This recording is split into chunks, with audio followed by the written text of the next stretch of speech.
bienvenue sur la chaîne 100% Multisport. Cette semaine va être particulière, donc je vais analyser les 5 championnats. Donc gros travail d'analyse, beaucoup de temps à passer à voir par rapport aux statistiques. Et là je vais même rajouter quelque chose de plus. Je vais vous rajouter quelques tendances de fond par rapport au style de jeu pour qu'il n'y ait pas que juste des résultats à données brutes. Et je rajouterai également un indice de confiance entre 1 et 5. Donc le 1 ce sera très faible et 5 ce sera vraiment très confiant. Donc voilà comment je vais m'organiser. Et je vais commencer directement par Strasbourg-Nantes. Strasbourg-Nantes, Strasbourg a un gros problème de finition, comme Nantes également. Strasbourg se crée pas mal d'occasions, mais un manque vraiment d'efficacité. Le manque d'efficacité se retrouve également chez Nantes. Donc pour moi, si par exemple Nantes a un problème au niveau de la composition, qui a un blessé, parce qu'ils ont souvent le même 11 de départ, Strasbourg pourrait en tirer son épingle du jeu à ce niveau-là. Donc pour moi, la tendance, ce serait Strasbourg qui ne perd pas. Donc je partirais sur un nul si remboursé à 1,60 avec une confiance de 3 sur 5. On va passer à Marseille.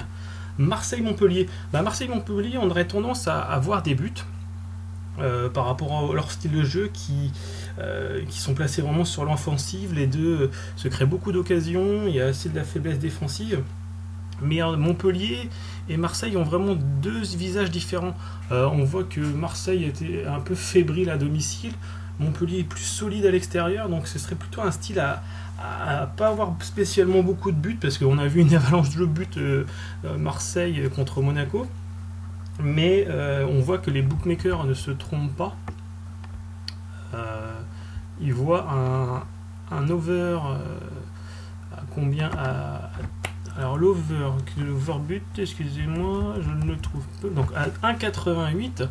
Mais moi je pense que la tendance va s'inverser et que les parieurs vont massivement parier sur cet over et le moins de 2,5 buts risque de remonter. Et donc moi je vous dirais que d'attendre que la cote remonte, et je pense qu'ils vont même peut-être s'inverser à 1,80 et 1,60. Pour moi la confiance est à 2 sur 5. Par contre si on voit que la cote du 2,5 remonte, je remonterai ma confiance à 3,3 ou 3,5. Voilà. Donc pour moi, attendre, voir l'évolution du marché, surtout pour prendre le under 2,5. On va passer à maintenant Reims, Toulouse. Non, Reims-Monaco, pardon. Reims a du mal à défendre sur les contre-attaques, sur les ailes. Et Monaco a tendance à attaquer dans l'axe. Donc ça pourrait être un match assez fermé. Malgré tout, on voit que Monaco quand même a une grosse faiblesse défensive. Et le point fort de Reims, c'est les coups de pied arrêtés. Et la faiblesse, donc il pourrait marquer sur le coup de pied arrêté. Et même sur une erreur individuelle de Monaco. Et en plus, Monaco quand même a des individualités fortes devant. Donc malgré cette tendance à ne pas voir spécialement de but, moi entre ça et mes tendances statistiques, je m'orienterai vers un plus de 2,5 buts à côté à 2, et ma confiance est assez forte. Je l'avouerai bien à 4 sur 5. Donc voilà, moi je suis plutôt confiant sur le nombre de buts. On va passer à Metz-Amiens. Metz-Amiens, c'est vraiment un match difficile à prononcer. C'est deux équipes qui sont très pauvres dans le jeu. Amiens, Metz, il se crée vraiment pas beaucoup d'occasions. Faiblesse dans les duels au niveau de l'aérien pour Metz. C'est un point fort pour Amiens. C'est vraiment un match difficile à pronostiquer. Moi, je vois Metz ne pas perdre. Donc, je partirais sur un nul si remboursé à 1,42. Voilà, et une confiance à 2 sur 5. On va passer à Bordeaux-Brest. Alors, victoire solide de Bordeaux contre Metz, hein, qualité individuelle supérieure de Bordeaux. Brest dans le jeu, c'est assez stérile, c'est un peu pauvre, ça joue beaucoup latéralement au milieu de terrain. Ils ont des difficultés contre des joueurs de talent. Il y a quelques joueurs de talent et de qualité individuelle supérieure au niveau de Bordeaux. Et pour moi, victoire de Bordeaux assez, pas facilement, mais je suis très confiant. J'ai une confiance de 4 sur 5. Je vois bien le seul risque que pourrait avoir Bordeaux, ce serait qu'ils perdent face à une erreur individuelle qui peut arriver et que Brest récupère le ballon et part en contre-attaque. Mais dans le jeu pur, je vois vraiment Bordeaux gagner sur ce match-là. On passe à Nîmes-Toulouse. Troisième au niveau du pronostic. Donc la force des équipes, là, ces deux équipes, c'est l'attaque. Hein. Les deux équipes, qualité offensive. La faiblesse de Toulouse, il laisse beaucoup l'adversaire jouer et Nîmes arrive à se créer beaucoup d'occasions. Donc c'est pour cela que moi je vois vraiment un match à plus de 2,5 buts avec une confiance de 4 sur 5. Les bookmakers le met à 1,76, donc c'est parfait. Voilà. Donc si vous avez la chance de pouvoir avoir des cotes supérieures et avoir la possibilité de parier à l'étranger, comme les bookmakers, comme Pinacle, vous avez forcément des cotes supérieures. On va passer au prono de donc le 7e prono, le 6e, le 7e, je ne sais plus encore. Pronostics donc c'est Nice-Dijon. Pour moi, Dijon va gagner dans les duels aériens et risque de faire une erreur défensive parce qu'ils sont vraiment individuellement très pauvres. Nice va en profiter et je pense que Dijon est très faible pour se créer des occasions.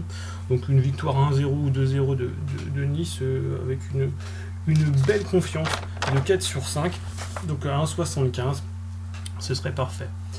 8e pronostic, nous allons partir à Rennes-Lille. Alors ça va être le match, j'ai du mal à l'analyser parce que je vois par exemple Lille a pris 2 cartons rouges à l'extérieur, donc au niveau de mes bases statistiques, j'ai vraiment pas beaucoup de bases. Moi je trouve que Lille est supérieur pour moi dans le jeu par rapport à Rennes. Moi Rennes, je la trouve vraiment dans le dur. L'autre problématique, c'est que Lille va jouer en Ligue des Champions et je sais pas comment ça va se passer, donc moi je pense qu'il faut attendre comment va jouer Lille et s'il va y avoir des blessés ou pas pour ceux qui se basent sur les compositions. Mais moi je suis vraiment sceptique. Je pense que quand même Lille va ne pas perdre, mais j'ai une très faible confiance dessus. Vous voyez, je suis sur un 1 sur 5. Donc voilà, je partirai. Alors je trouve que la cote est belle à 2,10. Nul si remboursé. Donc selon la tendance du match de Ligue des Champions, à voir pour remonter la confiance. Voilà. Concernant l'avant-dernier pronostic, c'est Agen-Saint-Étienne. Saint-Étienne aura sûrement la maîtrise du ballon, mais je sais pas comment voir. Il va sûrement jouer sur les ailes. Mais pour moi, Angers est beaucoup plus solide. Saint-Étienne va se créer des occasions, avoir la maîtrise du ballon, mais ça va être un peu faible. Il risque de perdre le ballon au milieu de terrain, et Angers est très fort en contre-attaque, je trouve, et ils sont très efficaces sur les ailes, et ils vont risquer de... Voilà. En plus, Saint-Étienne manque vraiment d'agressivité. Donc moi, je vois une victoire d'Angers à 2,20. Avant de parler du match le plus attendu sûrement pour vous, Lyon-PSG, j'ai une annonce et je vais faire quelque chose pour cette vidéo.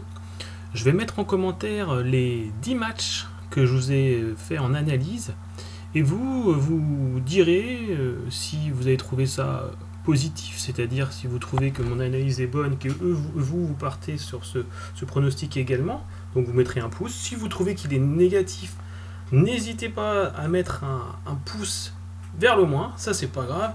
Le but c'est de partager. Si vous avez un commentaire positif, n'hésitez pas aussi à dire pourquoi. Si vous avez un négatif, encore plus de mettre qu'est-ce qui vous fait douter dans mon analyse, qu'est-ce qui pour vous est le plus important. Comme ça, ça pourra me donner aussi une idée, aussi pour que j'évolue dans mes analyses, savoir si la composition, pour vous, il y a vraiment un élément clé qui vous fait dire que bon, bah, la base est pas assez solide. Donc voilà, c'est vraiment très important pour moi, c'est le partage. Hein. Vous avez marqué que c'est 100% partage. Le but, c'est qu'on avance ensemble et que tout le monde puisse en profiter. Donc un absent, voilà, à tout moment quelqu'un peut revoir la vidéo ou voir un commentaire, comme ça au lieu de regarder la vidéo, voir un petit commentaire aussi sur les pronostics. Donc voilà, n'hésitez pas, en tout cas c'est très important. Concernant l'analyse du match, bah, c'est un match que je trouve très indécis.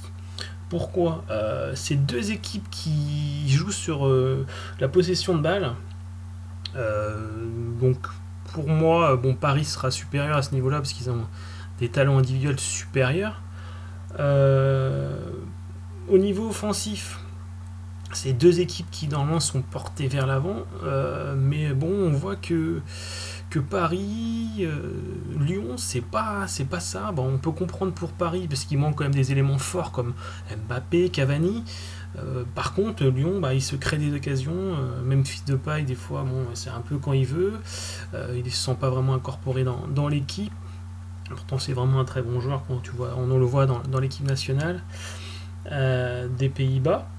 Donc voilà, la qualité première, on pourrait même dire cette année, pour le Paris Saint-Germain, c'est leur défense qui est très très solide. Donc moi, la tendance dans ce match, vu que je vois pas savoir qui peut, parce que Lyon peut faire un exploit, Paris, voilà, pas spécialement serein. Moi, je verrais plutôt un match vraiment avec peu de buts, pas peu de buts, c'est relatif, hein, un moins de moins de 3,5 buts. Voilà, qui est coté pour l'instant à 1,66. Il risque de remonter parce que les gens, je pense que les parieurs vont avoir tendance à parier sur le rollover, à voir s'ils ont la même analyse que moi. Donc voilà, et ma confiance est plutôt de 2 sur 5 pour l'instant. Et si on voit que la cote remonte, bien sûr, l'indice de confiance remonte parce que ça veut dire que ce sera d'autant plus value. Voilà pour cette vidéo sur ces 10 pronostics sur le championnat français. Demain, ce sera sûrement sur la première ligue. Donc si vous avez aimé cette nouvelle formule, n'hésitez pas à faire un petit pouce. Commentez, abonnez-vous pour voir si mon travail et mon analyse vous plaît. Et donc voilà pour ça. Donc je vous dis à demain pour vous les abonnés et pour les nouveaux. Ciao.